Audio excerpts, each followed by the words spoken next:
আপনার যদি কোনো কিছু পাওয়ার আশা করেন, আমি এটা বলে দেই, একটা আমল করবেন, আশাটা পূর্ণ হবে ইনশাআল্লাহ। যদি কিছু পাওয়ার আশা করেন তাহলে আপনি মনে মনে ঠিক করে নেবেন যে আল্লাহ, যদি আমার এই আশাটা পূর্ণ হয়, আমরা যদি আল্লাহ রাব্বুল আলামিনের কাছ থেকে যদি কিছু পাওয়ার আশা করি, তাহলে আমরা মনে মনে একটি আমল তৈরি করে নিতে পারি। তার ভিতরে এক নাম্বার হলো যে আল্লাহর কাছে আমরা বলতে পারি যে আল্লাহ, আমার আশাটা যদি পূর্ণ হয় তাহলে আমি 10 রাকাত নফল নামাজ পড়ব। কয় রাকাত? 10 রাকাত বা 20 রাকাত, যে যতটুকু পারেন, যে আমি 10 রাকাত নফল নামাজ আদায় করব। 2 নাম্বার যেই কাজটা করতে পারেন সেটা হলো যে আল্লাহ, ফি সাবিলিল্লাহ, তোমার রাস্তায় আমি অমুক অঙ্কের টাকাটা দান করব।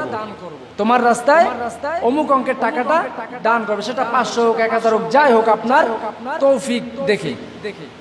আর 3 নাম্বার হলো যে আল্লাহ, আমার এই আশাটা যদি পূর্ণ হয় তাহলে আমি 1টা হোক, 2টা হোক, 5টা হোক রোজা রাখবো।